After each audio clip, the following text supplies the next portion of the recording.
మరో breaking news చూస్తున్నాం. ఓవైపు వరదలతో సతమతమవుతున్న ములుగు జిల్లాకు మరో విపత్కర పరిస్థితి వచ్చి పడింది. ములుగు జిల్లా అడవుల్లో మహా ప్రళయాన్ని తలపించినట్లుగా సుడిగాలి వీస్తోంది.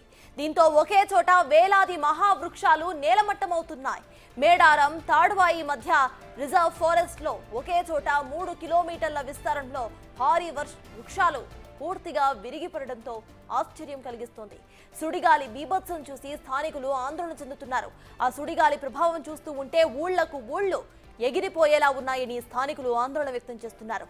ఒకే చోట వేలాది వృక్షాలు విరిగిపోవడం చూసి అటవీ శాఖ సిబ్బంది కూడా ఆశ్చర్యపోతుంది.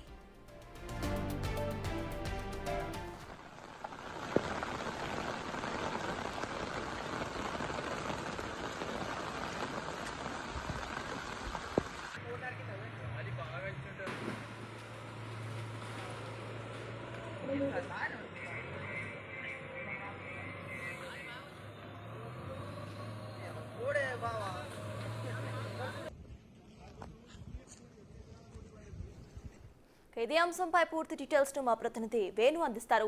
వేణు, చెప్పండి, అక్కడ అటవీ ప్రాంతంలో సుడిగాలి వీసినట్టు తెలుస్తోంది, కొన్ని చెట్లు కూడా అక్కడ విరిగిపోయినట్టు తెలుస్తోంది. ప్రజెంట్ అప్డేట్స్ ఏంటి? ముందస్తు జాగ్రత్తలు ఏమైనా తీసుకుంటుందా ప్రభుత్వం? ఎస్ సర్తాజ్, అంటే 2 రోజుల నుంచి కూడా పూర్తిగా అటు వర్షంతో పాటుగా సుడిగాలిలో బీభత్సం సృష్టిస్తున్నాయి.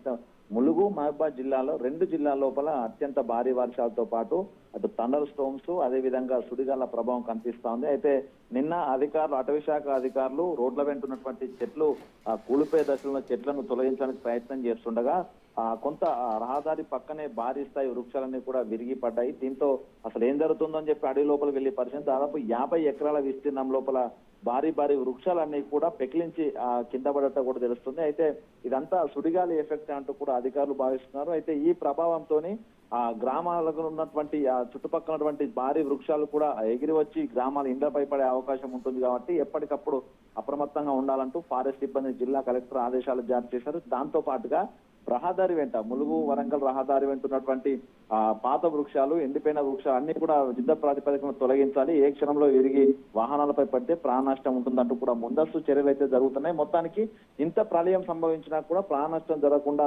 ప్రధానంగా అటవీ శాఖ అధికారులు, జిల్లాకు సంబంధించిన అధికారి యంత్రాంగం అయితే అప్రమత్తంగా ఉన్నప్పటికీ ఈ యొక్క సుడిగాళ్ల ప్రభావం మరొకసారి వచ్చే అవకాశం ఉంటుంది. కాబట్టి అటవీ ప్రాంతాల్లో ఉన్నటువంటి హ్యామ్లెట్, తండాలు, విలేజ్లకు సంబంధించినటువంటి గ్రామ ప్రజలు ఎప్పటికప్పుడు అప్రమత్తంగా ఉండాలంటూ వాళ్ళకి సూచనలు కూడా చేస్తున్నారు. దాంతో పాటుగా పోలీస్ సిబ్బంది కూడా 24/7 టీంల వారీగా అటవీ గ్రామాల లోపల కూడా పహారా కాస్తూ ప్రాణ నష్టం అనేది జరగకుండా అన్ని జాగ్రత్త చర్యలు తీసుకున్న పరిస్థితి ఉంది. ప్రస్తుతానికి ఈ యొక్క రహదారిపై పడ్డ చెట్లన్నింటినీ కూడా పూర్తిగా అటు మెషినరీ సహాయంతో ఆ ఫారెస్ట్ అధికారులు స్థానికుల సహాయంతో కూడా తొలగించి రహదారిపై ఎటువంటి అంతరం లేకుండా అయితే చూస్తున్న పరిస్థితి ఉంది. సర్తాజ్. Right, thank you Venu.